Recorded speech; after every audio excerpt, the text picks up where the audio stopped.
It's spring cleaning time. It's time to change the game. Time to flip the script. Who's this, Henry? Nah, it's Cheryl, bitch. We're gonna try something different. I challenge you. Have you ever broken into somebody's house to install an alarm? You ever left cookies out for your stalker? Quit thinking about yourself. You ever GHB'd somebody at the club, brought them back to your place, and just made them breakfast? Ooh, is that waffles? That's right, nothing naughty, nothing nasty. We about to forge a new path. Let's get into it. This is This Past Weekend. This past weekend.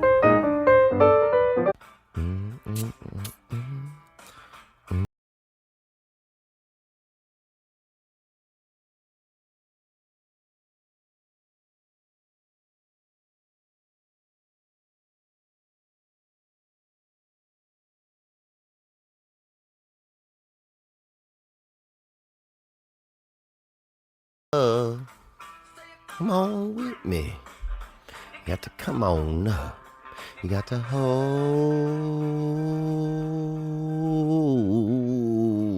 on. You got to hold on, man. That's Alabama Shakes right there. That's Alabama Shakes with the song Hold On. And I got the Shakes in Alabama one time, man. I was out there in Pelham, Alabama, and I'd been out there with some other young gentlemen who I knew from childhood, and we'd been out there doing drugs. We were on drugs, on basically I think some ecstasy pills, to be honest with you, and we got caught up, and I just remember seeing this band Widespread Panic, and I mean, I just felt full. I felt just like a bunch of damn doves had just climbed into my veins and were just making my heart beat with their wings, man. I felt just equipped with the spirit, but that could have been the drugs for sure. But I got the Shakes out there. I remember after that show, I laid out in a parking lot of a Hampton Inn, which is basically just a traveler's motel, really. And I smoked a pack of menthol cigarettes by myself, laying on my back, looking up at the stars. If there were stars, hell, it could have been cloudy, dude. It was BYOS at that point. I mean, I was pretty much leaking feelings, and I had the Shakes a little bit, man. And I remember just wondering what my life was going to be like, and then the next day I went and stalked one of my ex-girlfriends for a little while. So anyway, good to see you guys, man. It is a Monday, March 27th, and it is the year 2017, and that was Alabama Shakes with a little bit of Hold On, because sometimes you got to hold on, you know? Sometimes you hit you'll hit a moment where you got to hold on. You can't let go, man. Whether you white knuckling it, and you holding on, and just making your own foundation, or if you holding on to somebody else, or if you're holding on just to an invisible power out in the universe, sometimes you got to hold on. I just got back from Madison, Wisconsin, and that's white people country. It's actually about 85% Caucasian, healthy. A lot of healthy people up there, a lot of thighs, it's really kind of a lot of brontosaurus type builds, just solid, hardy, heavy hearts up there. Probably got 9 aortas on them up there in Wisconsin. Friendly, a lot of friendly people. You can feel when they shake your hand that they care a little bit, and you can feel that, you could feel it up there. And I enjoyed it, man. I was at Comedy Club on State, and I want to thank everybody who came out, and we had a blast, man. We sold out a couple of shows, and everybody came and enjoyed themselves, and I enjoyed myself, man. I really did. I had a nice time out there, just being in the town of Madison. It's a pretty liberal area, but it has a lot of conservative values. I really think it's a nice. It's kind of progressive conservative, I feel like. And I feel like it's on a great track, that town of Madison, Wisconsin. It rained a little too, so caught a little free water there. And that was nice. Good to be here. Thank you guys for joining us this past weekend. What else, man? We'll get into the news. I'll chop into the news. I don't catch the news that much, but this weekend I absorbed some. The healthcare bill, it didn't pass, and on a lot of these news networks, they were just really beating apart the politicians or whatever that were putting it together.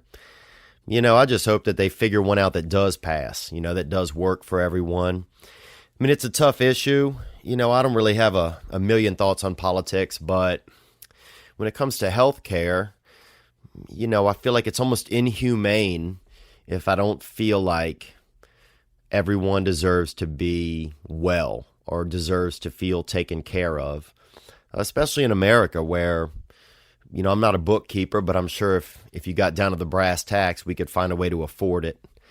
But then you got a lot of people that don't take care of themselves, and so that's really the other side of the issue. Like, if somebody's just laying in the park all day shooting heroin and they don't care about their lives, but you're taking somebody's tax money who does care, I can understand why some people would think differently, So I certainly see the different perspectives. But I hope we find one that, that works for everybody, I really hope we do.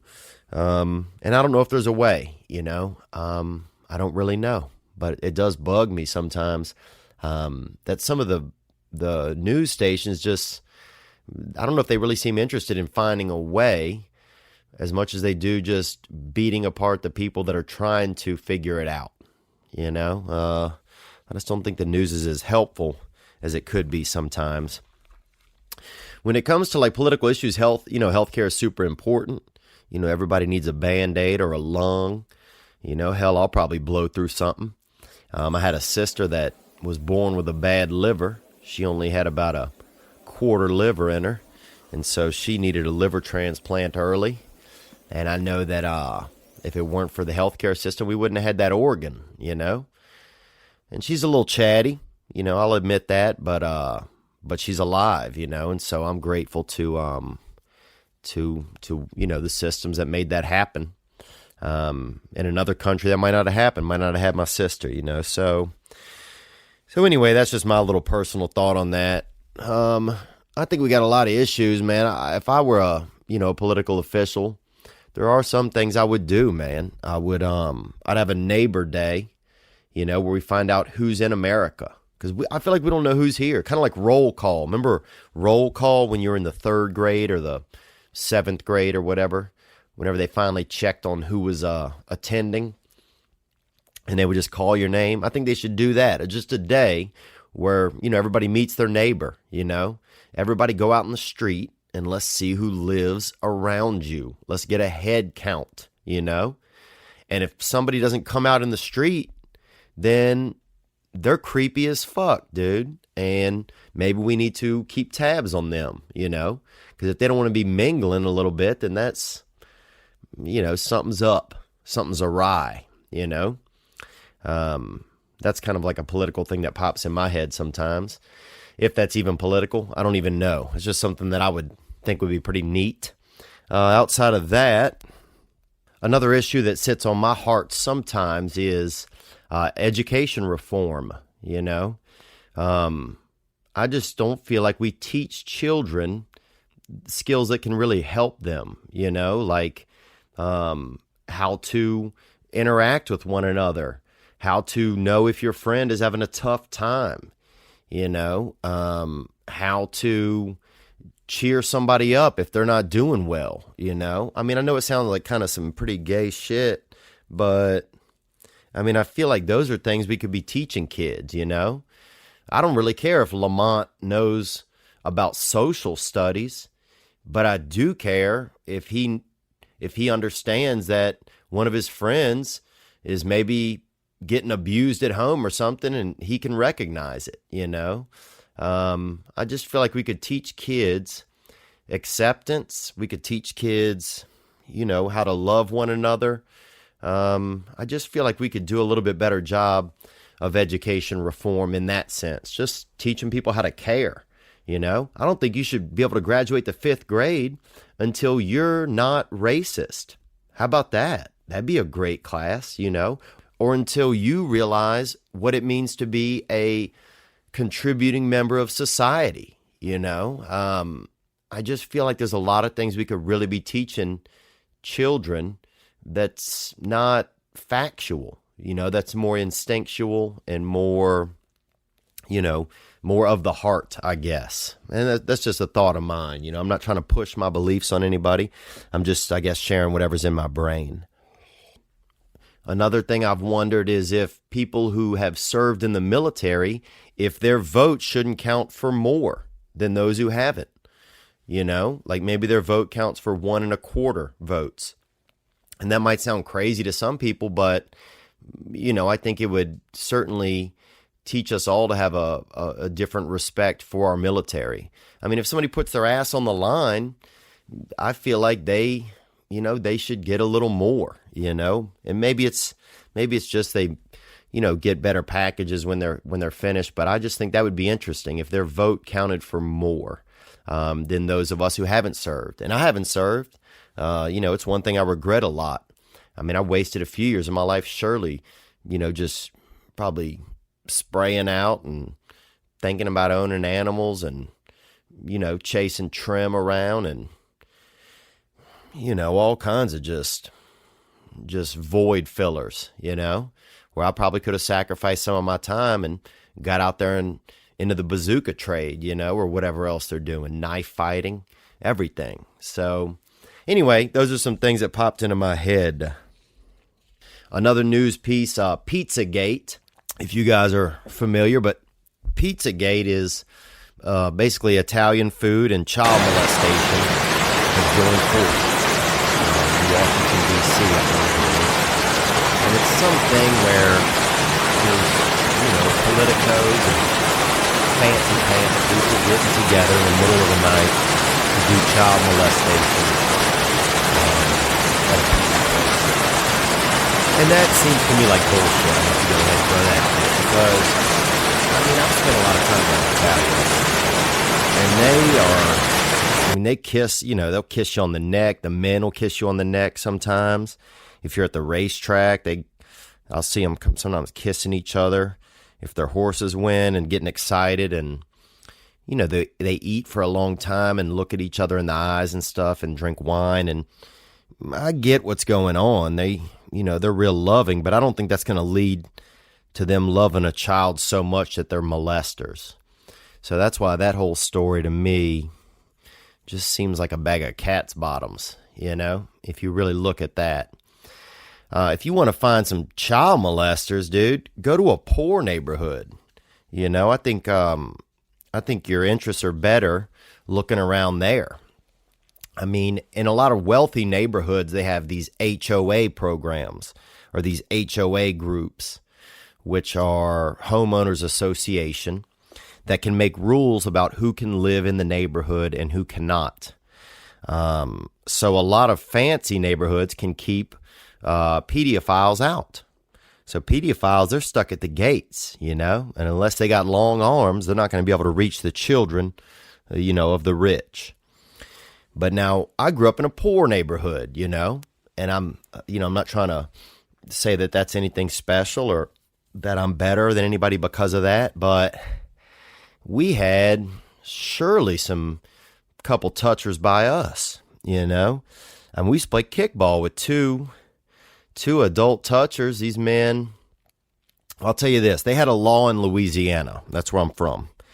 They had a law there in Louisiana, and that's one of the big 50 states, and where if you were a registered sex offender, that means you were, part of the union, I guess, and that you had to go door to door and knock on the door and tell the people in the home, in your neighborhood, you had to go door to door in your neighborhood and let people know that you are a pedophile, right? Well, in our neighborhood, it was all single parent families, and half the parents worked. So us kids, we were home alone all the time. So you'd have these touchers coming to the door, knocking and saying, I have to let you know that I'm a registered sex offender. Is your mother home? And we'd be like, we were children. We're like, she's not home right now, which is baffling in hindsight. Because then you got a pedophile standing right there with his desserts, really. And that was a law in Louisiana that you had to do that. Thankfully, once you know who the pedophiles are, the game changes, A lot of, these pedophiles and touchers, it's when you don't know who they are that they can practice their art, But so we knew. I mean, we used to play kickball with these two guys, Mr. Daniel. I don't remember the other guy's name. He was kind of swampy looking, didn't really take care of himself. But we played kickball with him. And Mr. Daniel, this one dude was combing his hair all the time. I mean, he'd comb his hair 9 times in a minute. Like he was just like he was just trying to just comb the darkness right out of his soul. Like he just wanted to comb the touching out of himself, or like he would look handsome enough that he wouldn't be a pedophile anymore. I felt bad for him sometimes. And then this other guy who never comb his hair, the irony. But we played kickball with him, and once we knew that they were, some of their hobbies were, it took a lot of their power away. We'd fuck with them and, roll the ball, man. You ain't getting this ass, bro. Roll the ball. And, it almost put you on a level playing field once you knew who they were. So I guess there was some value in them going door to door, because then you put a name and a face with the dark arts that they had inside of them. So, but yeah, you want to find some kitty touchers. I don't think you need to mill around, a Papa John's out there in Washington, D.C. Why don't you come on down to Covington, Louisiana, and get out there off of McGee Street where I grew up. And I bet you they still got a couple of wild, tender gents out there trying to be fancy with the young, What else, man? What else, dude? Let's keep it moving. Dave Chappelle's Age of Spin came out on Netflix, and you can check that out. You can also check out my special on there while you're there, and it is called No Offense. You can look that up and drop 5 stars on it if you don't mind while you're there.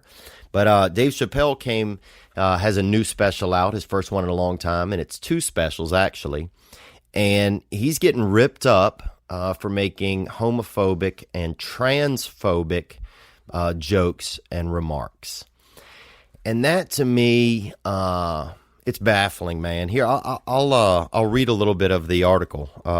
The former Comedy Central star cracked jokes about Caitlyn Jenner and transgender people. Quote, whenever I see one of them T's on the street, I'm like, I don't mind them, but man, I miss Bruce, he said to laughter from the audience, talking about Bruce Jenner there. Then he goes on to say, I knew before you guys knew, he says of Jenner's sexuality. I heard things on the street in Hollywood. You used to be out, see people. Hey, what's up, Kanye? Why the long face? Nigga, you'll see. I got 2 mother-in-laws now. That was one of the jokes. That's funny, man. That could have been a real moment that Dave Chappelle talked to Kanye West. He can't share that moment. He can't share the reality of a moment because someone is going to be offended.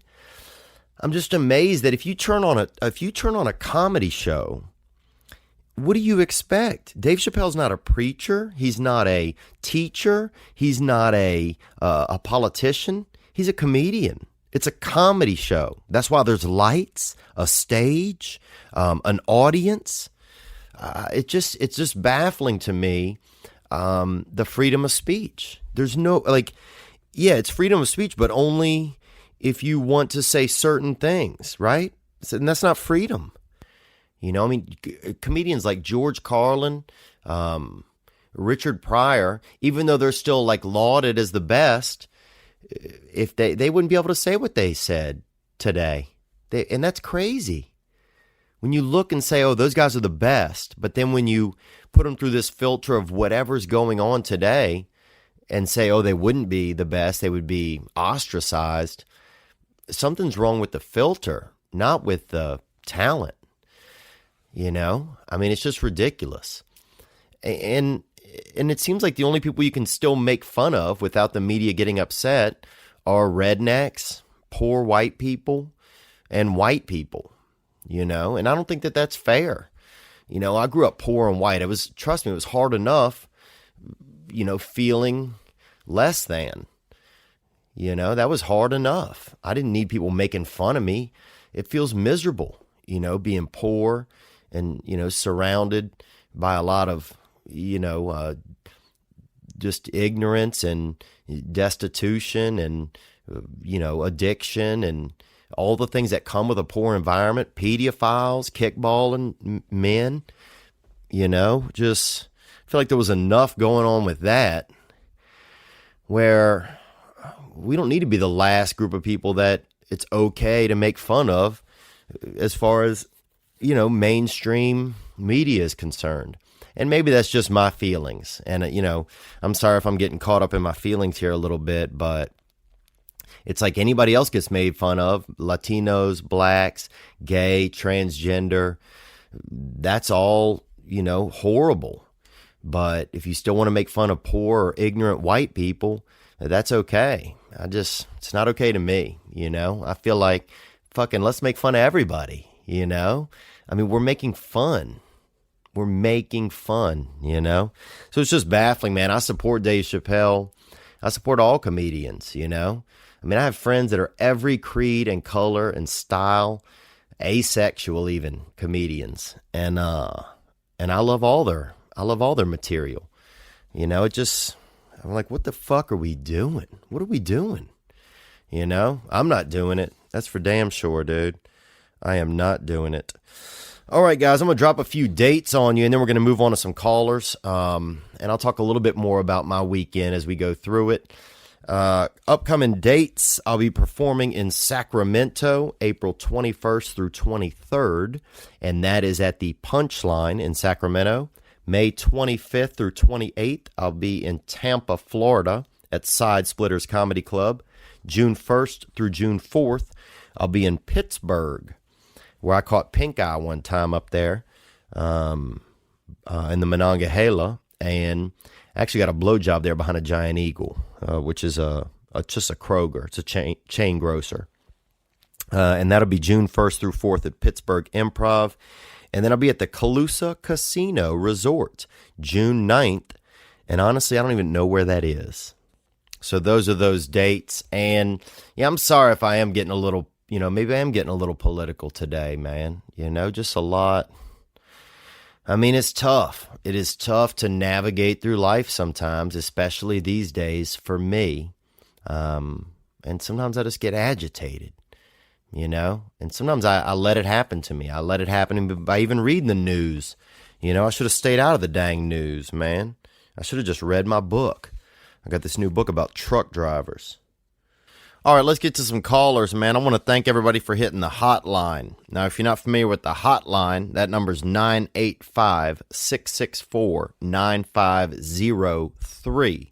That's an American number that you can call and express your thoughts, feelings, concerns, issues that you're dealing with. I'm not a licensed dude, you know, but I've had a lot of experiences, and I'm happy to share them with you and offer any suggestions that I can. And we're talking about masturbation and some of those issues, you know, and I grew up, you know, I've dealt with that over the years, you know, watching the pornography and dealing with the self-skeet, you know, alone pleasures. You know, I'm no stranger to it.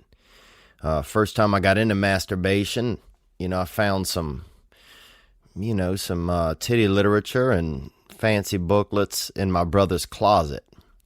And I found a bottle of peach Alizé at the same time. And that was a liquor or a liqueur of sorts. It was pretty much an African-American liquor, I think, at the time. But I found a bottle of it in my brother's closet, and next thing you know, I was I was getting dark. I was, spraying out and enjoying the pleasures of pornography and liquor.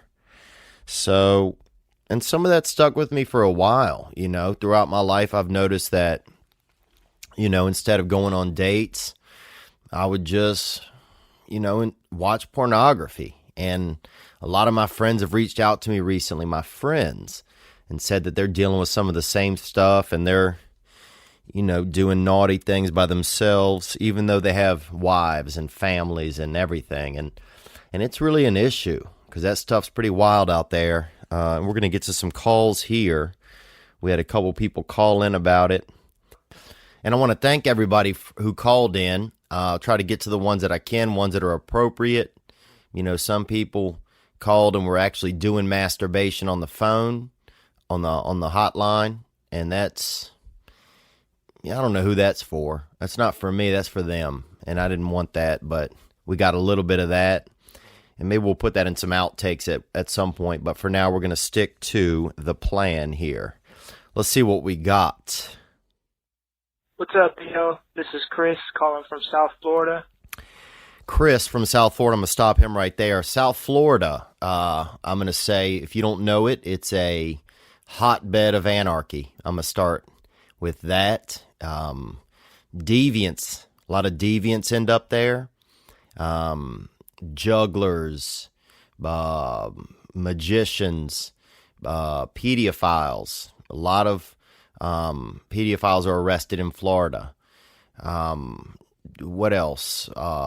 People with swords, dolphins, atheists, they got it all. So this guy's already in a tough situation. I'm a big fan of you, big fan of the podcast, and seems like I'm kind of struggling with some of the same things you are. The pornography, I've stopped drinking alcohol like you have, and the biggest problem for me is that I feel like I have nothing to go to whenever I get stressed out. I have no way to bring myself that instant pleasure and kind of take me out of my thoughts. I feel you, man. I feel you. I'm going to interrupt you right there and say that, you hit it on the head. You got to take yourself out of your thoughts, because that's what's leading you there. Your thoughts will lead you to actions, and your actions will lead you to better thoughts. So you're going to have to, I suggest that you're going to have to create some better actions, bro. So my question for you is what are some of the things you do to help relax and help to relieve some of your stress other than drinking alcohol and watching pornography? Well, Chris, I will try to. The biggest thing for me is closing the day. Like I can go all day with no issues. Fortunately, I've never had the problem of, wanting to watch pornography during the day or, jerking off in my truck or anything like that. I remember when I was young, they used to have men that would park back behind the Winn-Dixie, which was a shopping, meat and produce grocer, and you'd see them back there jerking off. But I never had that issue of daytime self-pleasure. And for a lot of people, the issue is in the evening, and it becomes a habit. Like a lot of people aren't even enjoying masturbation anymore. They're not enjoying the pornography. It's just a habit that they've created. So you got to create some new habits. And if it's at the end of the day or in the evening when you're struggling, then that's when you got to create some new habits and you got to practice them. Sometimes what helps me is to do a meditation, man. And I know it sounds, wild and cheesy, but when you meditate, you kind of take control of yourself back from your environment. because there's so many things that are just wanting our attention these days and getting our attention. And pornography is a huge one of those. I mean, dude, you can log on and there's breasts and there's lipstick and, foursomes and brothers wearing sneakers, fucking women, I mean, these men are showing up to fuck, dude. If you got on a couple New Balance and a hard cock, bro, that's some real dictivity, brother. So, and that stuff can get addicting to watch. So you have to set yourself into a better mode. And I usually do that with a little bit of meditation. You can sit down.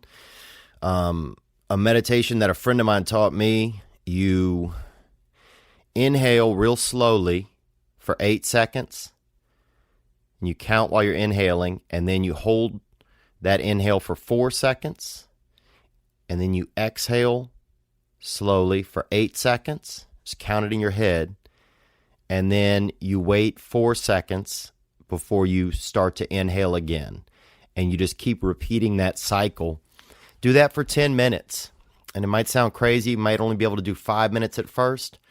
But if you can get to 10 minutes, man, it'll really set you in a more calmer state where you are more in control of what you're going to do next. And then I'd find, a better activity. If you need to make sure you leave your phone and your computer in the other room, if you need to read a book, those are things. And also, those are things you can do that will help. And also finding a higher power, like it doesn't have to be God. I'm not trying to lead anybody to religion, but if you can find, somebody, if you don't have someone, a higher power that you can say, look, I don't want to do this anymore. Please take away the desire for me to do this. And by putting that out there, you're voicing what you want, that you don't want to be watching masturbation or pornography anymore. And that kind of stuff can really help, man, because sometimes even creating a higher power can just create like some accountability for you. Another thing that I do is, it's going to sound kind of weird, but I do my mother got me a coloring book, one of those adult coloring books. I'll use that sometimes, just to keep my mind occupied. I will also read, and there's meetings you can go to, bud. I'll be honest with you. There's sex and love addiction meetings, SLAA it's called, and there's tons of men in those who can relate to your same exact issues.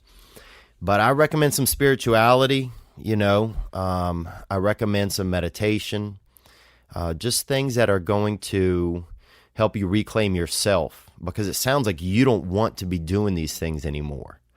And that these are outside influences that are really reaching for you and getting a hold of you. So if you can reclaim yourself some, you're going to have a stronger fortitude from which to keep those things from accessing you. And you can email me as well, man. You can email me directly through my website.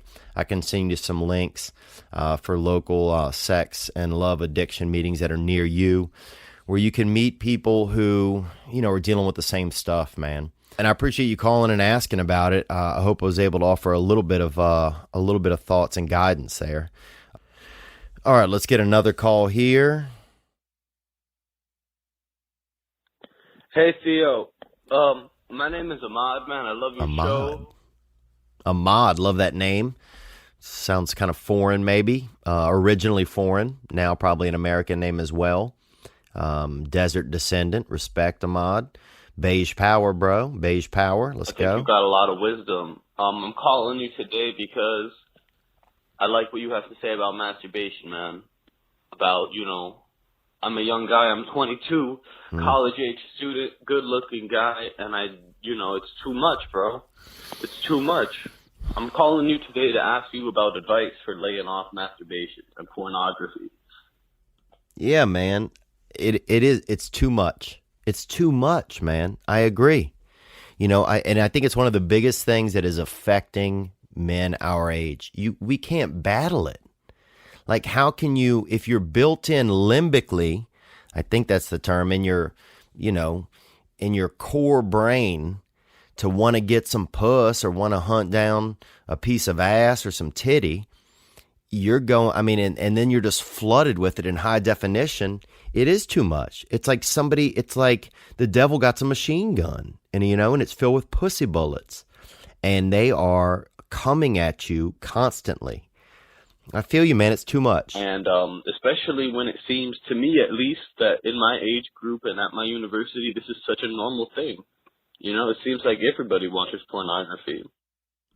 Well, I'm going to stop you there and say that, that's it. Yeah, it does probably seem like that, and that's probably true, but that isn't a reason to be doing it. If everybody's, killing whales with hammers and shit, you can't be out there, swimming around with hardware, dude. So you gotta, it can't be because everybody is doing it. That's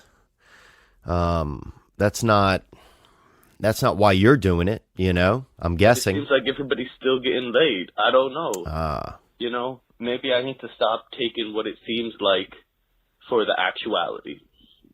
Any advice to stop masturbation and stop pornography and get back out there to talk to women would be greatly appreciated, Theo. Have a good time, bro.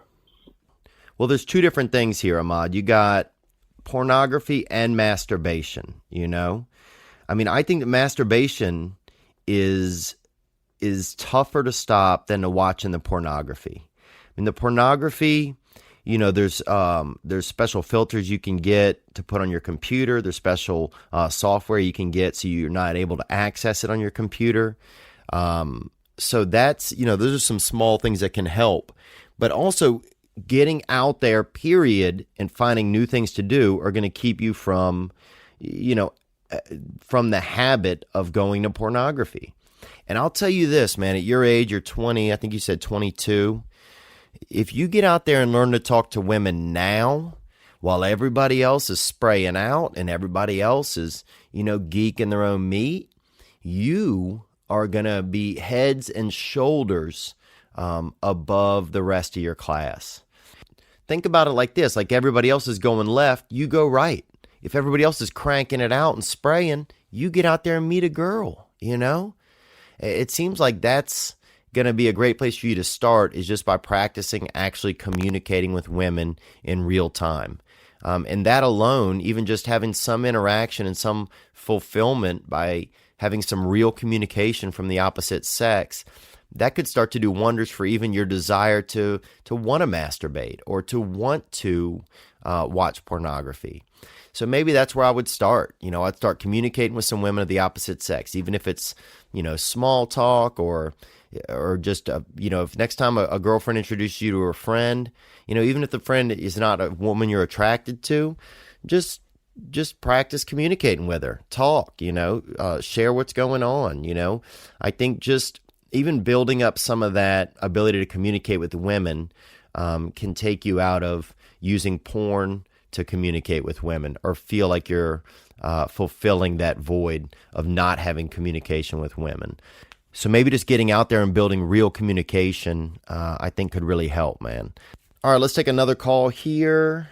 What's up, Theo? My name's Chris from Nevada over here, and talking about your Nevada, that's waterbed country. I'll say that. Pornography question. I would just like to say that out of all the addictions that I have, pornography has to be the worst one, and it's actually gotten so bad to the point where I can't get off with my girlfriend as much as I should be able to, and I think it's specifically due to porn. It's me seeing all these girls with huge tits, huge asses, and a perfect figure, absolute bombshells, and my girlfriend's not ugly by any means, but she's also not a porn star, so. Yeah, I'll say this, Chris, before you even finish that, the resolution on pornography is clearer and brighter than actual life. So, the sex that we're looking at on the internet, it ain't even as freaking, real life piece of ass isn't as HD as the screen ass. It's not even so. Yeah, the reality is that your girlfriend could never compete. She could because she can't make her ass and genitals in HD. I mean, she can't make them, as well lit as a lot of these porn stars are, And I'll say this too, man. I have some friends that are porn stars. Porn stars overall, I feel like, look best on screen, so it's not, it's a ruse, it's meant to be a fictional universe. It's like whenever you see like a truck commercial, they're not showing you the truck when it, isn't working that good, or when it's dirty, or when, there's 9 kids in it or whatever, and there's starbursts, stuck on the carpet and all of that. They're showing you the glossy when it's bouncing on the rocks and everything, right? So what you're watching isn't even reality. Let's just start there. I think it actually has a big impact on me and my sex life, and I actually would love some advice on how to stop fucking watching it, because it actually is becoming a bad thing in my relationship, because it's stimulating me so much that now my girlfriend's not doing it for me. It's something that's real, wow, and tangible, something that I can feel for some reason isn't doing it for me. Like, I need to watch porn as we're fucking and stuff, and it's really becoming a burden on our relationship. Wow. Yeah, man, it sounds like you're in the dragon's den there, dude. If you're having to watch pornography during sex, yeah, that means that you're needing this whole universe that's online. You're needing all that stimulation as well as real life stimulation. So you're going to have to find a way to take a step back. I would suggest, you're probably so caught up in your own orgasm, that if you can't even come anymore when you're doing sex, then I would try and just focus on maybe your girlfriend. I would start there. I'd focus on your girlfriend and not even worry about your own orgasm, because I'm sure she's probably really suffering at the hands of this if you are having a real addiction to pornography, and to all that butt work, and if you're watching all of that. So I would try to bring her to orgasm and just worry about that, man. Get your chick gassing up. And I think maybe hopefully that will help inspire you, and help inspire a little bit more, feeling into your wiener and everything. I think that's probably a good place to start, is just to focus on her. And sometimes that can be, if you really need to build a connection, like I used to lay next to my ex-girlfriend and just lay next to her for a while until I really felt connected before I started really revving up the sex activity. And sometimes that would help, just really trying to feel her body and just feel that physical connection, that connectivity. And second of all, man, if you're going to keep watching porn, I would try and, if you feel like if a woman's body in real life isn't doing it for you and you're going to continue to watch it, watch some other stuff, watch Big Girls, or watch, African American or Indian women, or watch, bald women, or, short girls, or something where you're at least going to see a plethora of things. So you're not going to be so figmented or so focused on just a couple of images in your head, that you're trying to aspire or make your girlfriend become in real life this, big tittied, little sex kitten, Find some women that are a little more burlesque, a little bit more, Statue of Liberty kind of hiding under the dress, and I think at least that'll probably at least give your mind, a larger or a wider idea of what real women are, that they're, all different shapes and sizes, and that their bodies are real things. And then second of all, man, again, I'm going to say that the SLAA meetings, look it up online, Sex and Love Addiction Anonymous, I think it's called. and you can go there and you can get a sponsor. And I mean, you can really solve your problems, bro. I mean, you really, really can. And you can do it with a sponsor and somebody that's going to kind of hold you accountable. Because you said it out of the gate that you called it an addiction. So if you're already there where you know it is, it sounds like you might want to get some pro help on that, But I feel you, it's powerful, dude. We're battling. I mean, just the titties alone. And the crazy thing is, after a while, you don't even see the titties. You're just looking at the crotches, and you just looking at things that are glistening and the magic of them. All these ladies are doing, spreading everything, and you don't even notice their kneecaps or their feet or anything. You just crotch centric, really, and people got their buttholes out, and it's, man, it's heavy. It's heavy, dude. So yeah, I would try that. I would try to focus on just pleasuring your girlfriend, make it about her, so that way you're not stuck in your own head. And then I would try maybe seeing about a SLAA, man, check it out. It's a real program that's out there and it's everywhere.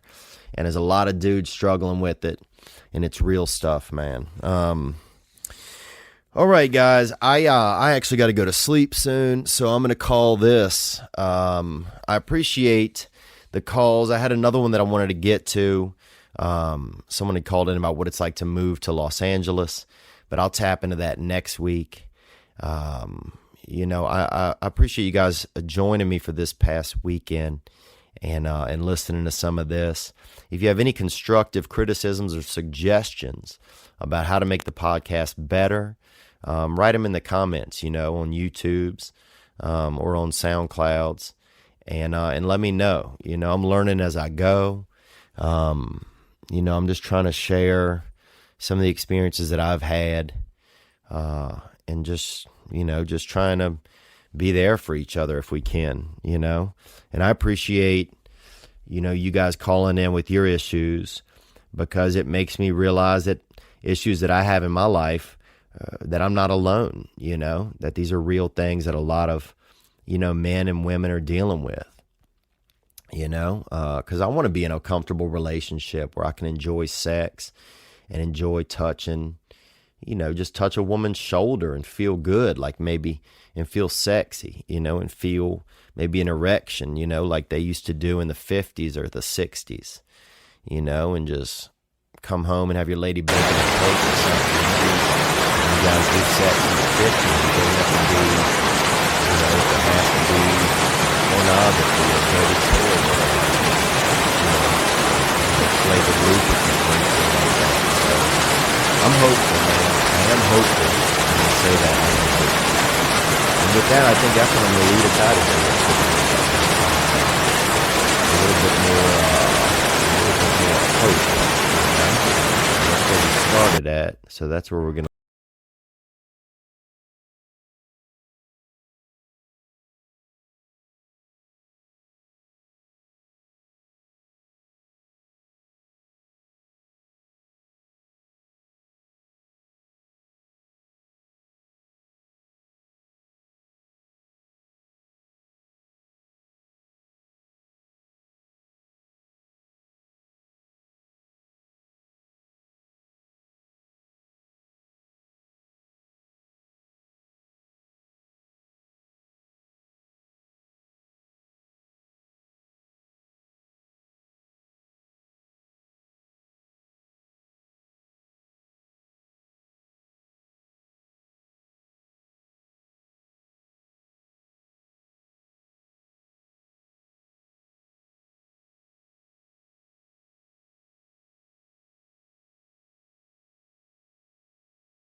Ladies and gentlemen, I'm Jonathan Kite, and welcome to Kite Club, a podcast where I'll be sharing thoughts on things like current events, stand-up stories, and 7 ways to pleasure your partner. The answer may shock you. Sometimes I'll interview my friends. Sometimes I won't. And as always, I'll be joined by the voices in my head. You have 3 new voice messages. A lot of people are talking about Kite Club. I've been talking about Kite Club for so long, longer than anybody else. So great. Hey, sweetheart, here's the deal. Anyone who doesn't listen to Kite Club is a dodgy bloody wanker. Do you know what I mean? Hi, I'll take a quarter pounder with cheese and a McFlurry. Sorry, sir, but our ice cream machine is broken. No! I think Tom Hanks just butt-dialed me. Anyway, first rule of Kite Club is tell everyone about Kite Club. Second rule of Kite Club is tell everyone about Kite Club. Third rule, like and subscribe wherever you listen to podcasts or watch us on YouTube, yeah? And yes, don't worry, my Brad Pitt impression will get better. You know, in the movies, when the SWAT team rolls in all slow-mo, everybody looking like action figures? Yeah, this ain't that. This is Ready or Not, and it feels real, like heart-pumping, room-clearing, try not to get your teammates smoked kind of real. And it's finally coming to PlayStation 5 and Xbox Series XS on July 15th. You get 18 intense missions, solo or with your squad of 5. Clearing buildings, protecting civilians, and breaching with brains, not just bullets. This ain't run and gun, it's strategy, it's tension. It's like diffusing a situation and your childhood trauma at the same time. You can fully customize your team, armor, gear, outfits, weapons, and it's got full cross-play. So no matter what system your crew's on, y'all can roll together. Pre-order now, and they're throwing in some serious gear. The M32A1 grenade launcher, MKV pistol, and 590M shotgun. PC players, you're getting all that, plus the new Los Sueños Stories DLC, free on launch day. So if you're ready for the best tactical shooter of the year, a game that rewards brains, teamwork, and clean comms, this one's for you. Go pre-order Ready or Not now, out July 15th on PlayStation, Xbox, or PC. What's up, you little crispy-dicked armadillos, huh? How you guys feeling today, man? It's Monday. Are you ready? What you been doing? You been smelling your own breath, huh?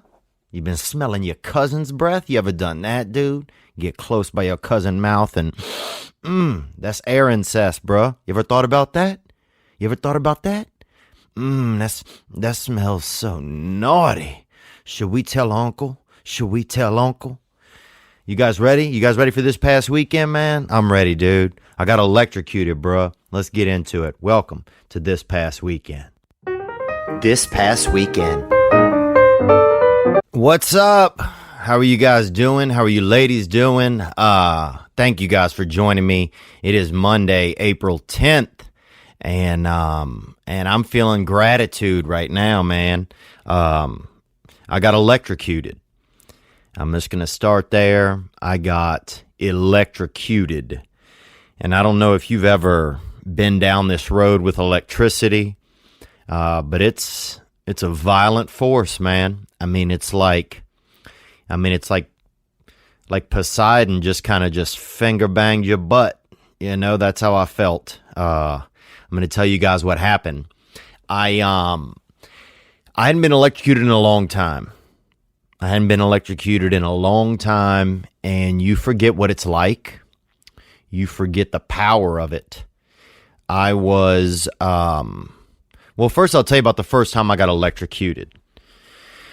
I was young. I was a boy, and I was a young boy, and I grew up near a fairground, and a fairground is a place where the fair comes, and they have animals there when the fair isn't there, and people show animals and stuff like that, 4-H people, and it was a big field, and once a year, the fair would come, and it was not far from our home where we lived at.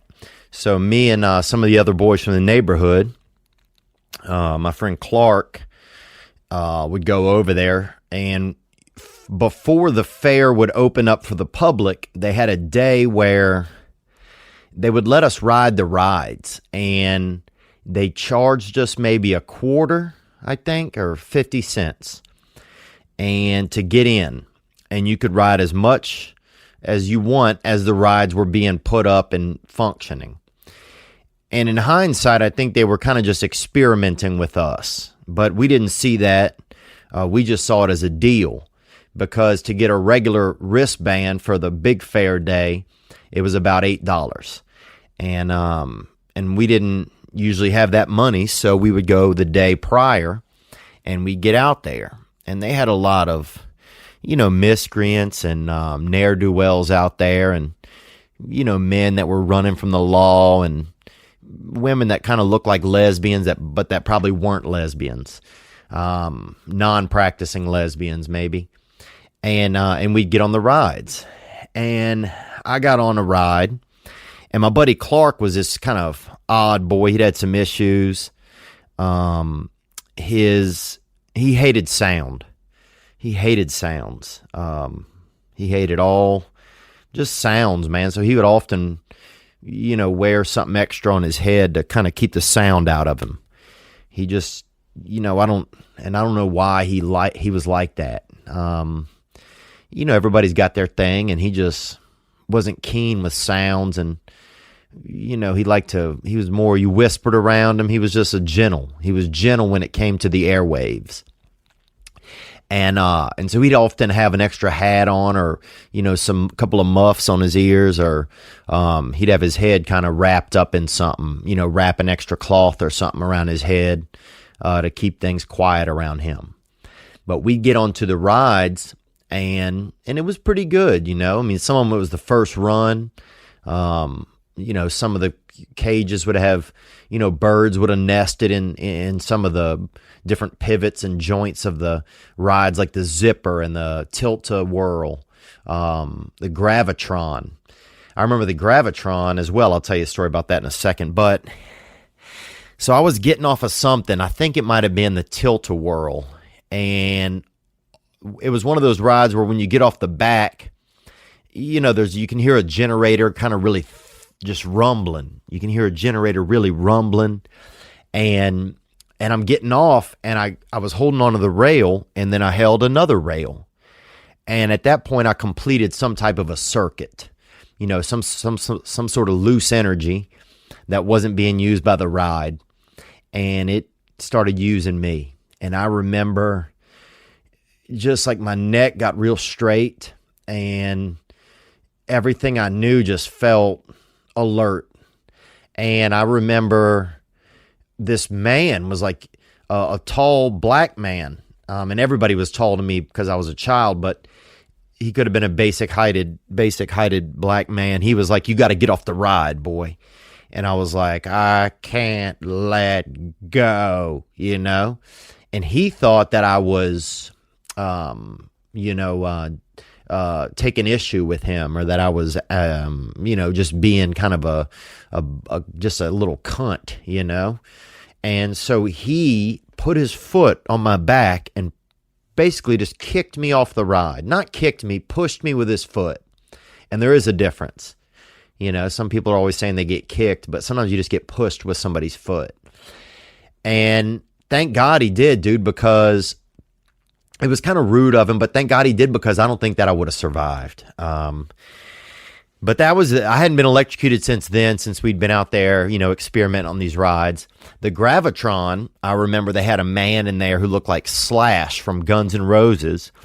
And that was the one where you went in and you laid against the wall, and then it spun, like you were in the dryer. And it spun, and the board you were leaning against would start to levitate against the wall. Like you were really just on the last cycle of a load of laundry. And at that point, you couldn't move hardly. You couldn't move your neck or anything. You just had to really look just straight forward. And they had a DJ in the middle, a rock and roll man, and he'd be in there playing rock and roll.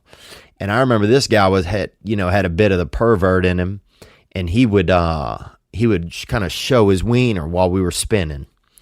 And it was weird because I remember we never discussed it because you were always, or I personally felt like I was always unsure if I was just spinning so fast that I was like seeing wieners or something, that I was seeing, adult body pieces. But now as I've gotten older, I know what happened, and that man was showing out. And that wasn't right of him to do that. I think he was just being like a party guy, but that was the gravitron, because you couldn't move. You couldn't look and see if everybody else was seeing the same thing. So you didn't know if everybody saw it, and people, I guess, were maybe scared to talk about it. And then Clark, you didn't discuss things with him that much because he liked to be silent. He liked to just be kind of by himself. But anyhow, that was the first time I got electrocuted when I was young. And then until now, I'm okay. I want to say that. I had a lot of well wishes, people reaching out, checking in on me. Somebody asked how many volts it was. And I'm going to answer that. I don't know, bruh. I don't know if that's what you at. Like, I'm not like a tachometer or whatever. I don't know. I'm not trying to set a fucking record, dude. I got electrocuted by electricity. And I'll tell you what happened. I had a comedy set on Melrose Avenue in West Hollywood. And afterwards, I was walking a few blocks, and they had a food truck. And I don't like food trucks, man. It's all, for people out, everybody in LA and all these cities are like, oh, food trucks. But then they'll they'll make fun of people who are picking up animals on the side of the road, like the area where I'm from. And they're like, those people are fucked up, like some hillbilly grilling something in the back of his truck, But you're eating out of a fucking truck, dude. I've never eaten sushi out of a truck, like some kind of damn creep, like some kind of just damn fucking calorie lurker, So I don't like food trucks because I don't like to eat when somebody's cooking something right next to the gasoline. I mean, the gasoline in a truck is 8 feet from the fucking griddle, I don't eat around that shit. So anyway, I've had a personal issue, I guess, and I'm sorry if I'm a little fired up, dude. I mean, I didn't expect this, and it's just been a long few days. So anyhow, I saw this food truck. They were selling lobster rolls, which I don't give a fuck about those either, dude, to be honest.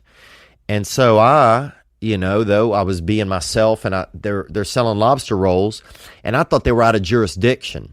I didn't know that food trucks were allowed to operate on this certain avenue out here in West Hollywood. So, being a nosy SOB, I wander over because I'm thinking that these people need to know my point of view. Like, oh, you guys are selling crab or seafood out of a proper jurisdiction, really. And in hindsight, that was my fault. I should have minded my own business. And kind of around the back of the food truck, they had this. You ever seen like one of those electric things on the wall, like just an outlet?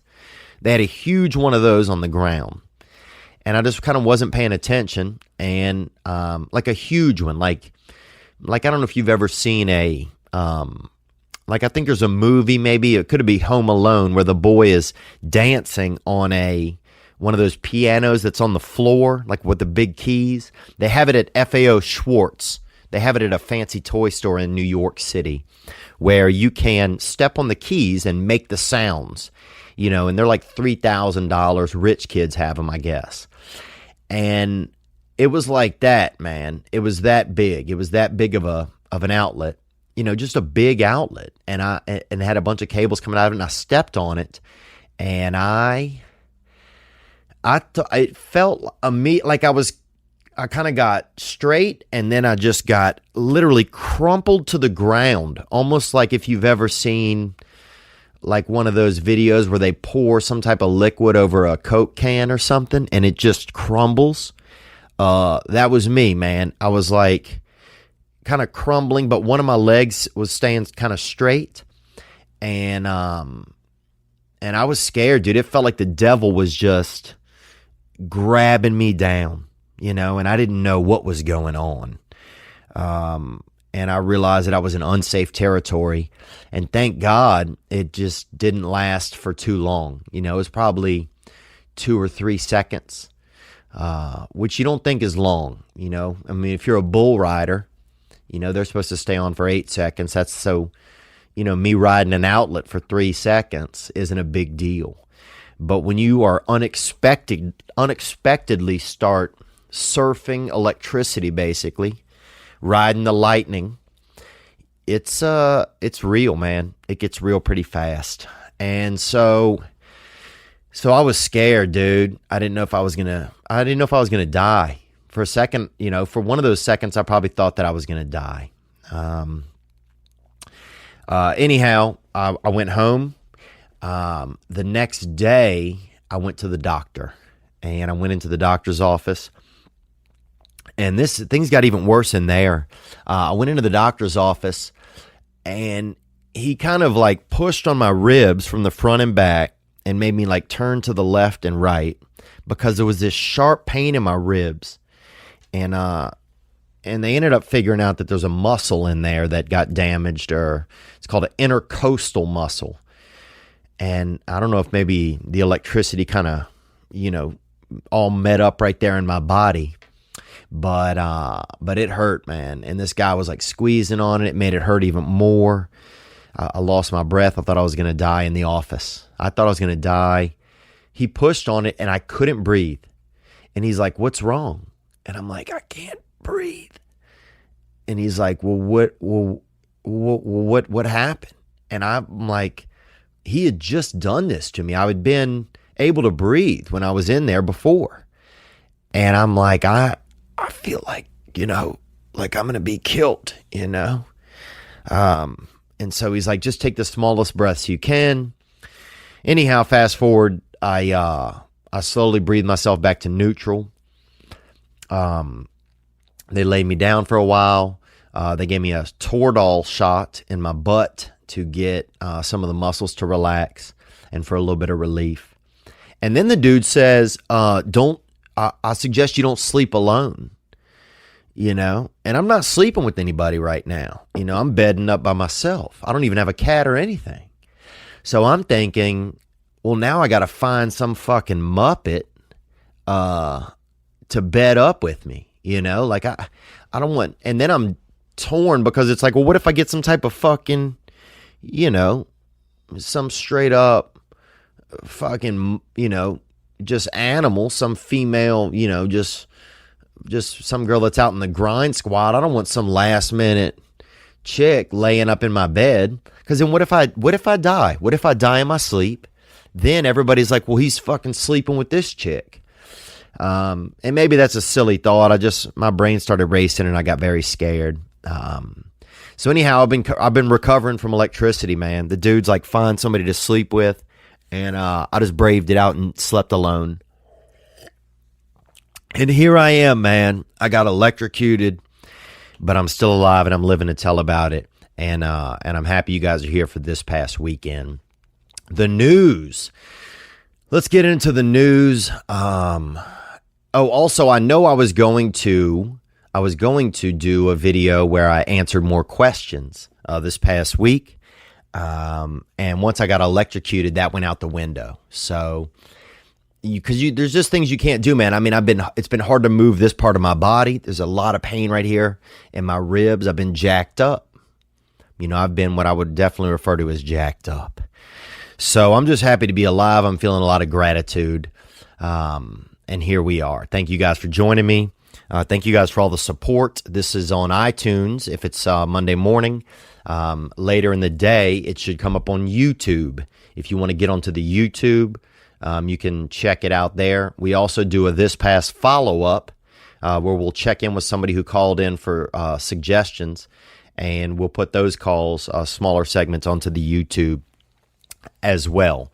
I didn't have any music to kick off the episode this week because some people can't apparently can't get the YouTube in certain countries if there's copywritten music in it.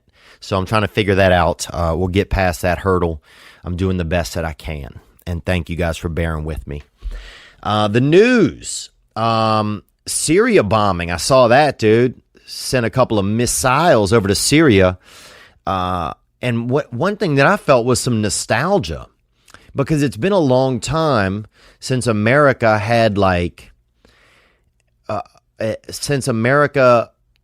bombed something, that we heard about in the news, really at a large scale like that. And it reminded me of growing up. It reminded me of in the in the 80s, 90s, 2000s, even early 2000s, when that was just an everyday practice. You would hear about it all the time during the Gulf War.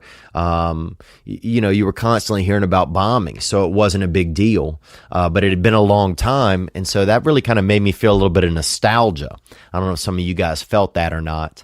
I thought there was an interesting video online on CNN where they'd found a guy in Syria who was grateful for the bombing, or for just the show of force, just because there had been a lot of atrocities happening over there, and he felt like nobody had been helping those people. And so he was very grateful to the administration and to the U.S. military. And I thought that was interesting because you don't see a lot of that from the news these days. What else? Sergio Garcia won the Masters. I thought that was pretty awesome. I watched the last round. Beautiful course, man. I went to the Masters once a long time ago, and one thing I remember, they had ice cream sandwiches there for only $1.50. And that's a beautiful price if you're at a sporting event to get something for that price. And I felt like that was great. And I just remember, I wasn't a huge golf fan. I think this guy Mike Weir won it the year I went. Or Billy Weir. He might have been a British man. But I remember those $1.50 ice cream sandwiches, had about 9 of those. And I saw the hottest chick I've ever saw, some lady named Debbie, fall in the mud. And because it was a rainy time, and it's a lot of the women are wearing high heels and just kind of giraffing about, like long animals. And this bitch hit the mud. And that made me feel, it made me feel pretty good, to be honest with you, dude. To see, Debbie, when Debbie goes down, that shit made me feel pretty damn good. Reminded me in high school, I remember one time I hit, I'll be honest, dude, I hit a hot chick with my car. And I don't know sometimes in hindsight if I did it on purpose or if I could have not hit her, but there was something in it felt pretty damn good, dude, to just equal the playing field that I felt at the time. Maybe I felt low of myself, and it just, to see a pretty hot chick, take a Ford Escort to the femur or whatever that is, to the hip, that shit, it really kind of warmed me a little at that time. So, but I do also want to apologize to that young lady. I think we're out of the jurisdiction of time where there can be a lawsuit. But at the very least, I should come to terms. I might have to make an amends there. What else, dude? But I thought it was cool. I thought it was beautiful. I always wanted to take my stepdad. I got emancipated when I was about 14 because my mother and I were not on level terms. And they had a family that took me in. And the dad always loved golf, and most of my life I've always wanted to take him to the Masters, and I'd still love to be able to do that, to be able to afford to do that one day. I hope I can get to do that. It's one of those things that kind of plagues me where it's something you want to do, but you never get around to it. Sometimes I worry that I'm not going to get around to it, but hopefully I will. What else, man? Let's see what else is happening. I haven't been watching the actual news very much, dude. I keyed in for the serious stuff. Because I'll say this, dude. I hate the fucking news, bro. I hate it, man. And I'm sorry if I'm antsy or fired up. I got electricity inside of me. And I feel like the news, it's just it's all negative. Everything on it. I feel like America's a much better country than the news makes us out to be. All they focus on is the bullshit. I feel like they're responsible for more racial bullshit in this country and more racial division than any human or group of people could be. Sometimes I wish they'd take these newscasters and the networks that sponsor them and bring them up on charges, because some of it is just bullshit. We're better people than a lot of these news networks let on that we are. I strongly believe that. What else happened this past weekend, man? I just was feeling survival. I felt a lot about survival and times where, I didn't know if I was going to make it. I had another near-death experience. I ate a bunch of quarters when I was a child. I ate about $8 and a little bit of change, maybe in quarters. And it was all change, but I don't know how much over $8 that I actually ingested. But I took in a good deal of money, and they had to go in and get it out of me. And I remember that being, I was very scared. I think from what I gathered talking to my mother, I had become envious of a piggy bank. And that's a natural thought for a child to have, that this pig can have money in it, and I want to save money. I was very money conscious as a child. We didn't have much money, so the money that I had, I wanted to hold on to. But I remember being scared about that. Another time, I guess I had to go into the hospital. The hole on the end of my penis wasn't wide enough. I had just a very small opening at the end of my penis, and and I could piss like a damn. I mean, dude, I could piss. I could piss, bruh. I could piss into a bird's mouth if the branch was only about 7 feet up. I mean, I had something special, I felt like. But it started to cause a lot of pain, because as you get older, I guess you can hold more liquid, and you're trying to spray more liquid out of your body. And I remember that causing a lot of pain, and I had to go in for surgery then to get a larger penis hole. And thankfully that worked out okay, but I remember a lot of fear being around that. Another time I was very scared for my life was when I had appendicitis. I was playing baseball on a very shitty team called the Cubs, and they didn't let me play. They put me out in the field. They had one boy who was out in the field one time and ate a couple of mushrooms, psychedelic mushrooms that were growing out there. This kid named Big Charles, and I don't know if he's ever really been the same kid. So this was before a lot of the fields, that maybe they properly took care of them, or, maybe cows had been on them at certain times, and, and we were dealing with the repercussions of that. Big Charles ended up using a lot of drugs, and I'm not going to say that's where it started as a right fielder, but I don't think that that's far-fetched. What else, man? But I had been playing for the Cubs, and we were horrible.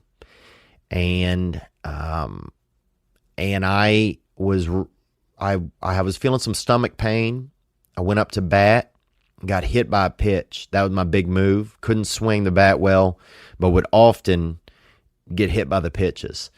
And I got to second base, was in severe pain in my side, and between second and third base, I fell down, hit the dirt.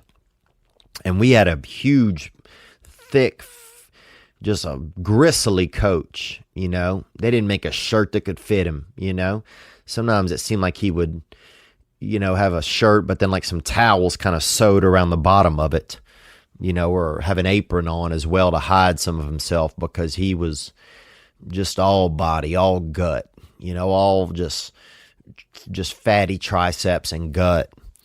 And he was screaming at me. He ended up actually, I think, getting accused of being indecent with children. And he never did anything to me, but he did get accused. I know that. And I'm still friends with two of the guys. Actually just did an investment with one of the guys who he tried to make some, sweet gestures towards. But anyhow, I'm coming through second base, and I'm heading towards third, and I hit the dirt, man. I'm in pain. My appendix is ruptured or whatever, and I am laying on the ground, and this dude is screaming at me to round the bases. And I can't round the bases, dude. I can't round the bases because part of my body is busted open on the inside. And he came out and was dragging me to third base, this coach. And at third, I couldn't do anything else. I stayed on the ground. I remember holding on to the bag as he tried to pull me down towards home. The referees, or whatever they're called, umpires, were angry. Other people got furious. And, it didn't matter. We lost the game anyway. We lost every game by 10-run rule. But I remember that being a really trying time. And then I ended up in the hospital for a few days because I had a ruptured appendix. And I was very scared of that. So anyhow, that's what's going on, man. That's what this past weekend, I didn't have much happen because of that right there. I do want to let you guys know coming dates. I have the Punchline in Sacramento, and that is April 21st through 23rd. May 25th through 28th, I'll be at the Side Splitters Comedy Club in Tampa, Florida. And Tampa's an old pirate town.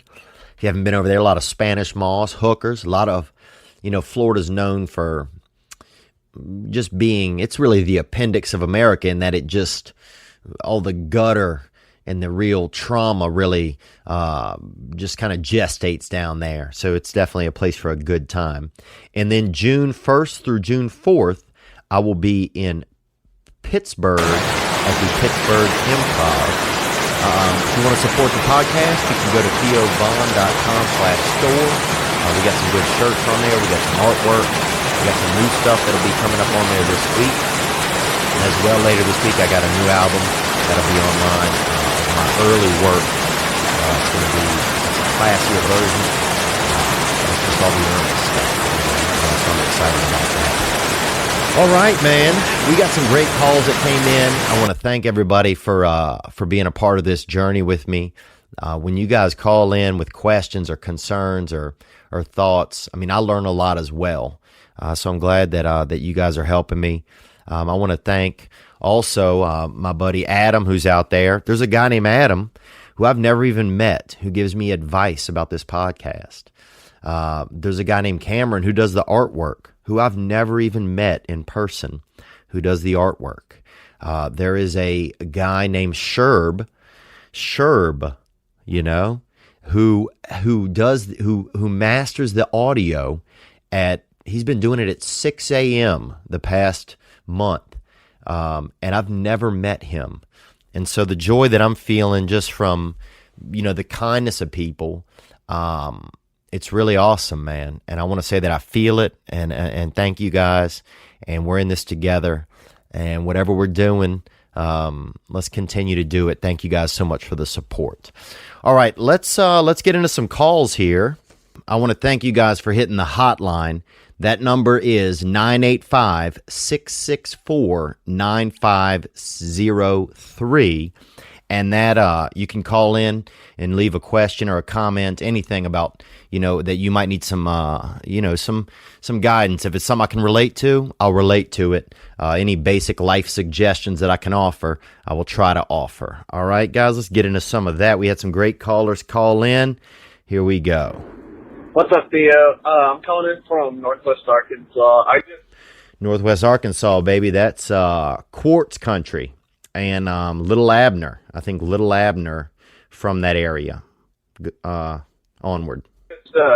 On one of your podcasts you did a couple of weeks back, you were talking about how whenever you grew up, you didn't really have very many relationships with men whenever you were a kid. And That's true. My brother moved to live with my grandparents when I was young. So, I was in a room, just with an empty bed across the room.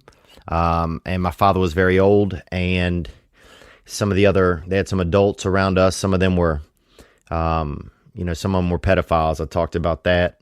One man kept combing his hair all the time. Like he he had some issues. Onward.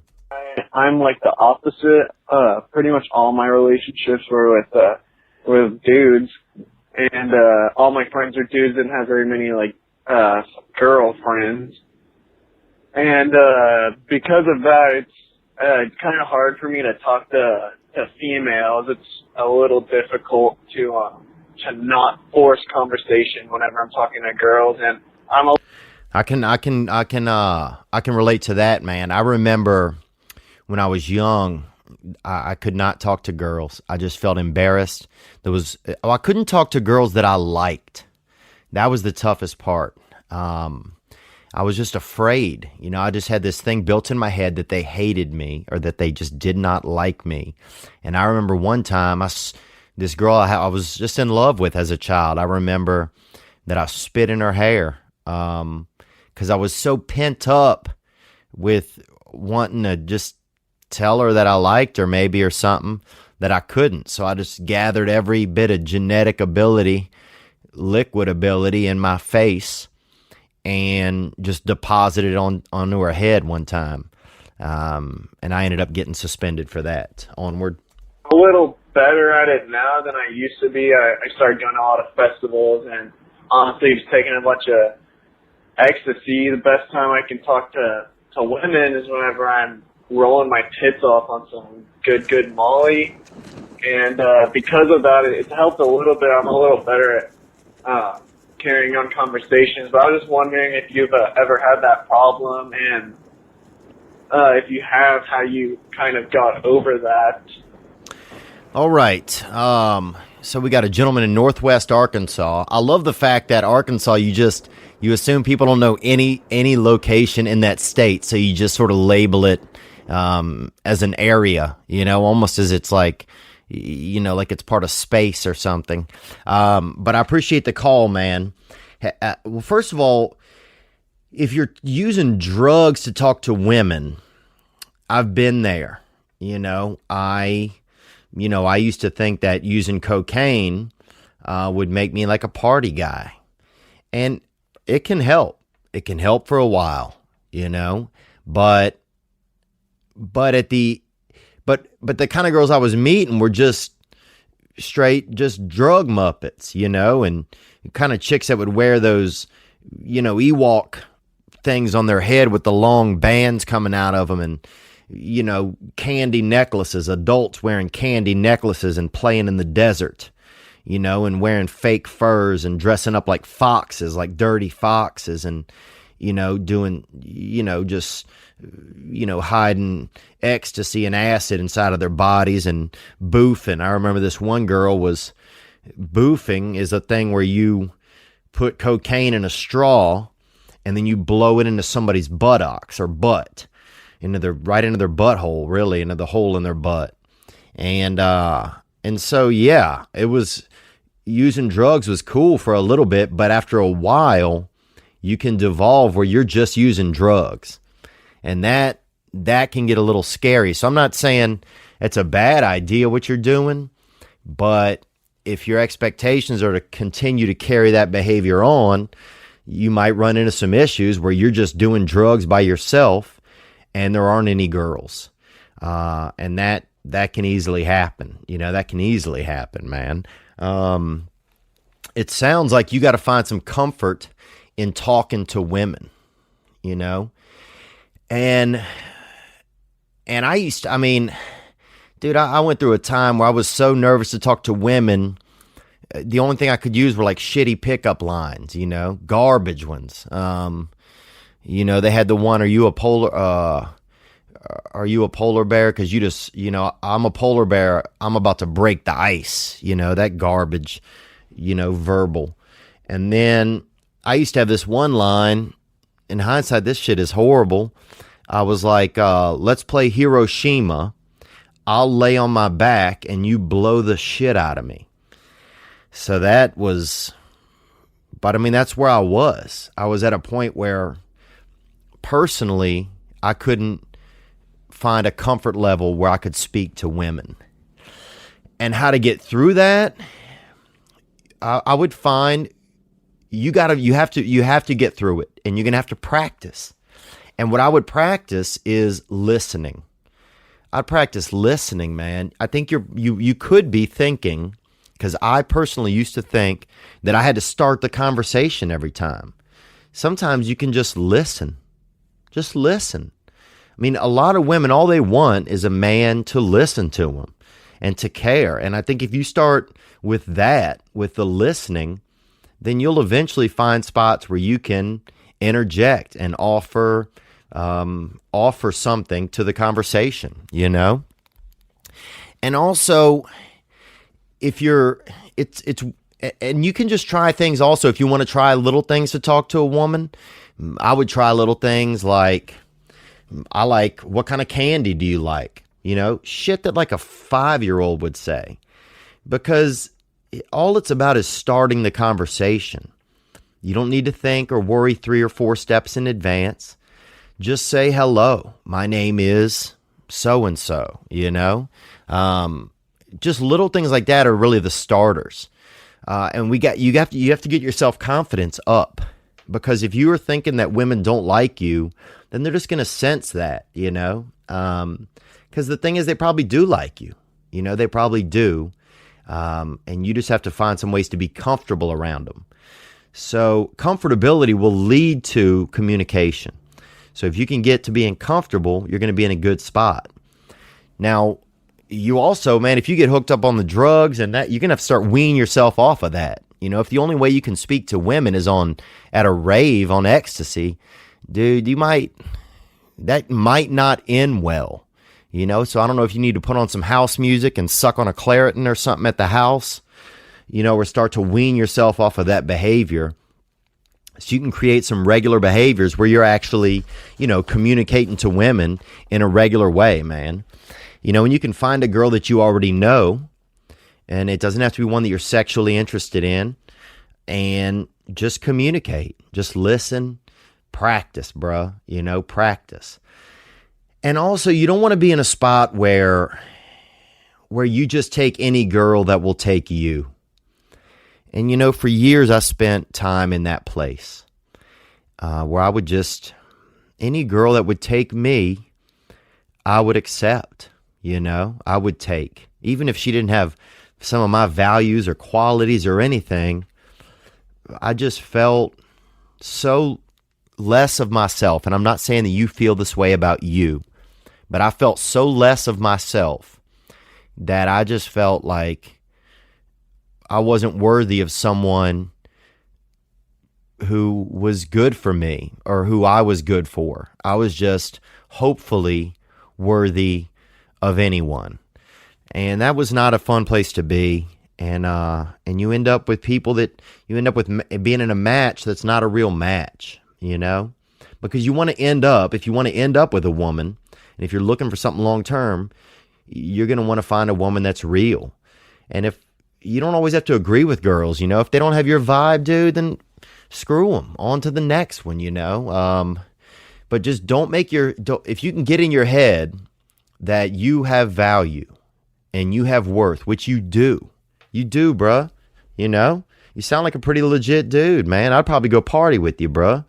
You know, I'd probably do a couple bumps and put on a wig and let you practice conversation on me, you know? But you don't want to end up with someone who doesn't deserve you just because you're afraid to feel like someone does deserve you. So I don't know if any of that helps, man, but I hope I could relate a little bit. And yeah, be easy on that drugs, man, you know? Maybe use a placebo. You could try that. You could try using a placebo, you know? Maybe just fill your mouth with you know, fill your mouth with a little box of Good and Plenty's and see if you meet a girl on that, you know? Hide a couple lifesavers under your tongue and see who you meet, you know? And you can practice talking to sisters too, man. Sisters love to chat. Beautiful dark-skinned girl. And it's good practice, you know? And you might meet a beautiful sister that you fall in love with. You know, you might be the next Gary Owen or the next Bill Burr, who are both, you know, great, confident men. Good luck with that, man. Let's check out another question here. Hold on. Hey, Theo. I got a question for you. My name's Jose. I live in New Mexico. Jose, New Mexico. I'm going to say this gentleman could be Latino. Thank you for calling, sir. You might be our first Latino check-in, and I'm grateful to have you, brother. Onward. And yeah, I just got a question for you. I just got out of a relationship, and I'm noticing one of my biggest problems is I'm a jealous motherfucker, and I don't know how to get past that shit. It's kind of a hindrance to my past relationship because it's not like I'll go out and beat a motherfucker up or anything like that. It's just He said it's not like he'll go out and beat a motherfucker up. So he's not doing that. But he did just refer to himself as a jealous motherfucker. So that sounds pretty jealous. That sounds pretty jealous, you know? Onward. I don't know. I just feel like, I don't know, like I'm not in control of some of the things that happen in that sort of situation. This past relationship, I had a extremely beautiful girlfriend. She didn't believe that any guy she met that they were trying to get into her pants. I tried to tell that to her, but just wasn't getting through. I'm a guy and I know how guys work, so that always came to bite me in the ass in the end. Yeah, man, I'll say this. It's hard. If you're just telling your girlfriend that, you know, it's just not going to resonate well. You can warn her, but, you know, beating that into her verbally, it's not going to help because jealousy equals insecurity. And when when they see that you're insecure, it makes, there's naturally women are going to have trouble being attracted to insecure men. I've been jealous, man. I have been jealous. I'll tell you about my jealousy in just a second. Let's finish up the call here. So yeah, man, if you have any advice or anything I should do to kick this jealousy shit, man, I don't like it. But cool. Keep up the good work, man. Podcast is the shit. Okay, he wants to kick the jealousy, man. Well, I appreciate you calling in, Jose, because that's a brave thing to admit, and it's a brave thing to recognize. You know, I was extremely jealous of past girlfriends, dude. I was so insecure. I had one girlfriend. I ended up breaking into her apartment and putting Nair, which is a hair removal care, into her shampoo bottle. When I found out that she had been doing sex with another man, you know, and I think some of that could have, in hindsight, been deserving. That's also out of the jurisdiction of prosecutable offenses now. That's been about 15 years, so I'm safe to discuss that. But I was extremely jealous of that girl, you know. I was jealous. I remember one of my first girlfriends, she'd lost her virginity to someone else, right? And I'd lost my virginity to her, you know? And I know losing your virginity, it's not a big deal anymore. But at the time when I was young, it was a big deal. You know, when I was at that, you know, first sex age, you know, early sex ages. And I remember I was so jealous for some reason that she hadn't lost her virginity to me.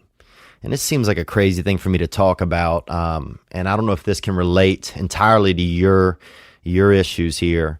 But I just kind of, in a weird way, I like held it against her, you know? I was just so jealous of you know, why not me? Why didn't you wait for me? But this girl didn't even know, we weren't even a part of each other's lives.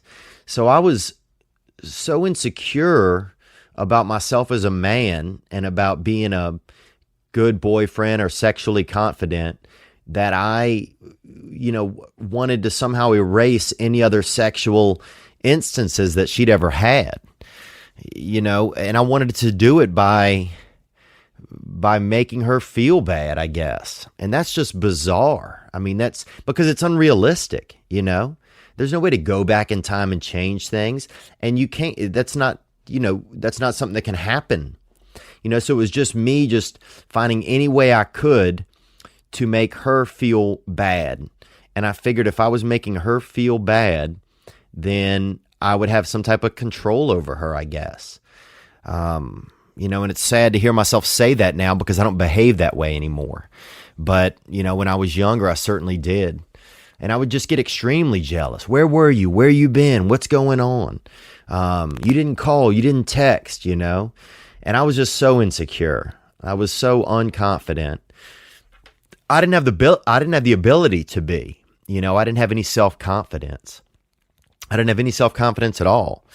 But what I could have done and what I recommend or what I suggest is that if you know what your jealous behavior is, which it sounds like you do, then if you start to feel that, do the opposite. Do the opposite action. Now that action might be do nothing. That action might be, instead of writing where the fuck are you, write, you know, I hope you're having a nice evening. But you have, if you know what the action is that's causing that, if you know what one of the actions is that's part of your issue, then doing the opposite would be the correct thing. And a lot of times it's going to be do nothing. A lot of times that's going to be absolutely do nothing. And I remember it got to the point sometimes where if somebody would ask me, how do you feel about this girl? The only feeling I even had was jealousy. Like I'd be in a relationship for a couple years and my main feeling was jealousy. Like it wasn't, oh, I love this girl. It's like, oh, I'm just jealous. I'm so caught up in myself.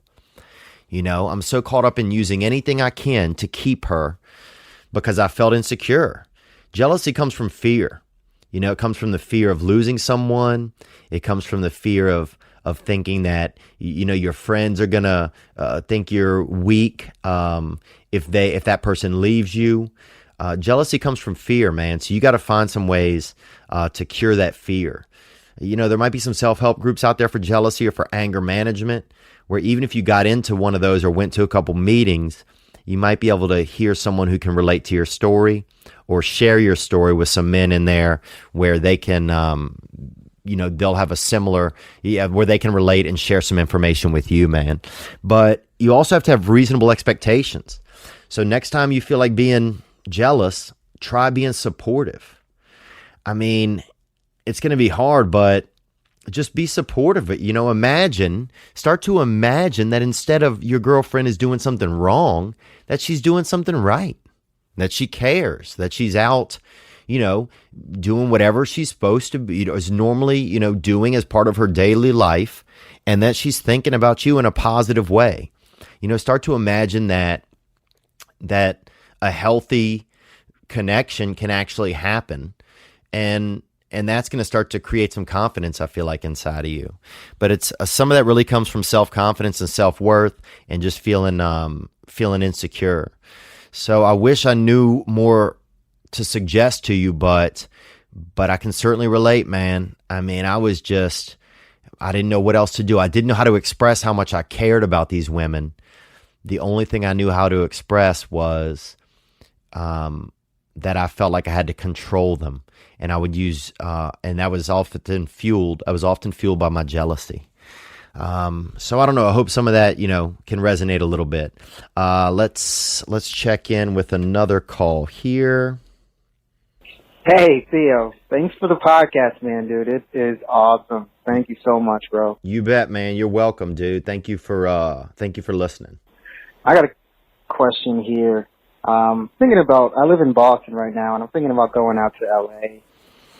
And man, it just seems like that's the place to be. How long have you been living in LA? And I don't know. I'm just thinking about doing that move. So just give me some pointers, or not. Well, do. All right, man. How long have I been living in LA? I've been living in LA for about 14 years, man. And I'm going to say, first, I'll give you the positives and negatives from what I think. This doesn't have to be anybody else's feelings. LA is lonely to me. LA is a lonesome city. There's very little sense of community. A lot of LA is a lot of, freaks and dreamers. And I'm not saying these are bad people. I'm one of them. It's a lot of freaks and dreamers, creeps, weirdos. You know, it's LA. It's like that porch light that's on that bugs just flock to, you know. There's a lot of beautiful bugs out here and a lot of real seedy centipedes out here. And you spend a lot of time in your car. People talk about traffic. Traffic disconnects humans, okay? You sit in your car, your best friend, a coffee, dude. You better have some good cafe. My buddy. Because your best friend will be a coffee. You spend a lot of time in your car. So that time, you can't spend it with other people. So there's not a strong sense of community. A lot of people move here to get what they want and then to go. So you're never like, oh, there's tons of pride in Los Angeles. They don't have that. Also, there's a lot of there's a lot of posterity. You know, it's like all the bars shut at 1:30. Everything just looks good here. But the reality is that that's what it's supposed to be for. There's lights, there's cameras. We want to capture everything looking awesome, So you don't get a lot of sense of how it feels, really. There's a lot of people raising their kids in like small apartments where the kids don't have room to really get out and explore. People care more about animals here than they do about other people. You'll see a disabled Bichon, that thing will have 95 caretakers in a minute. You see a dude, beating another dude with an axe, people will just be videotaping it, and there's just not as much care for other humans here, as much as there is for like animals. A lot of people have service animals. A lot of people don't even have friends here. They just have service animals. I saw a lady the other day had maybe 6 service dogs, dude. What the fuck? Is this some kind of service Iditarod you're in, lady? Are you sledding? How much service do you need? And it's just a lot of people that are just disconnected, I feel like, from reality. You see a lot of Latino women caring for white children. If you go to a lot of the parks here, a lot of lovely Latino, motherly type of women, while a lot of the parents are off working. It's a lot of both parent work cities. So, but a lot of both parents work here, which is fine. But I'd love to one day have a wife that doesn't have to work, that can work if she wants to. She's an equal. But I think having a mother at home is important. I think it's one of the things that we're missing a lot. So there's a lot of disconnection here with that. There's a lot of gay dudes out here fighting over Instagram likes. I'll put that out there, There's just a lot of disconnection, man. There's not a lot of sense of community. There's a lot of lonely people, dude. It can be a very lonely city. So I feel like those are a lot of things you get out here in Los Angeles. Everybody has people have dogs, or it's a lot more important. That's why animal rights is so huge here, because people don't know how to even relate really to other people. Now, those are some of the things that I find about LA that are probably negatives. Positives, anything can happen here, man. You can have friends of all types. Like, it's baffling. I have so many, I know so many amazing and wonderful, talented people. There's so many talented people that I get to work with at the Comedy Store all the time, or that I cross paths with in different professions. Some of the most talented people in the world. So when I look through my phone, I'm like, wow, I'm just so blessed to know so many just superior and unique people. So you have tons of unique people here that you wouldn't be able to know in other cities. The weather's priceless. It's great. It's always great. It's so great that you don't even think about the weather. I've never looked at a weather report, ever. Been here for 14 years, never looked. Because 99% of the time, it's exactly the same. With that said, it's also like Groundhog's Day, where you don't have any seasons, you don't know what's going on. It could be May, it could be December, it's all the same. I start to miss a lot of the seasons, man. You miss the colors, you miss a night of rain where where you hear it outside and everybody's more calm and things slow down. You just don't have that here. Holidays, it's so diverse here that nobody gives a fuck what holiday it is. You don't see any decorations, because one decoration is going to offend another ethnicity or another religion. And So that to me isn't fun, you know? I mean, you know, I like more of a smaller area vibe where everybody, if it's Christmas, you decorate for Christmas, you know? Who gives a fuck if some people don't celebrate Christmas or some people don't celebrate this or that? Let's decorate for everything. So you don't see a lot of that, man. The only time you know when it's a holiday is when you walk into a CVS. What are some other positives? The beach is right there. The water's cold as fuck. They don't tell you that, bro. It's freezing. It's dirty. But I was raised in dirty water, so I don't mind that. I would like it to be a little bit warmer. Would I come to LA again if I could come out here? You know, I've been really blessed, man. It would be hard for me to go back and say I know I've met so many great and wonderful people that I feel fortunate to have in my life. So yeah, I would move here again. I think it's worth trying. I think it's worth trying anything new. I think new things can come out of making a move like that. I think it's brave to move. There's a lot of times where I wanted to move to New York City, but I wasn't brave enough to do that. You know, and sometimes I feel bad about that, looking back on my past. And I still can, and I tried to last year. We've been out here pitching some shows, but I feel like, I feel like I would do it again. If you want to do it, man, I say do it. If you can afford it, you're still young enough where it's not going to, you know, if 1 year isn't going to kill you and it's going to be a unique experience, do it. A city that I would recommend definitely living in, though, is New York City. I mean, you're already in Boston, so that might be too close for you. But anyhow, those are my feelings on it, man. I appreciate you guys joining me this week for this past weekend. I'm not going to have any music on the way out today for you guys. I don't know what's happening to me these days. I'm just fucking falling apart, you know, but I shouldn't have opened my loud mouth. You know, I shouldn't have went over to the lobster truck and let them know what I was thinking. They didn't need to know. It was a Mexican woman working in there. She didn't even I don't even think knew what I was talking about. So for me to think that these people are selling food out of jurisdiction when I don't even know the zoning, that's just sheer ignorance. So what the fuck am I talking about? But I'll say this, man, I love you guys and I appreciate you guys listening. Let's hit the hotline again. Next week, I want to talk a little bit about family, man. If you have a family, what's it like these days to have a family? Is it hard to be a man and to run a family? You know, to stay in that every weekend and week out. I didn't have much of a vibe for that when I was growing up, but I see now that my brother runs a household, he and his wife, and they managed to do a pretty good job, and that's been a good example for me recently in my life.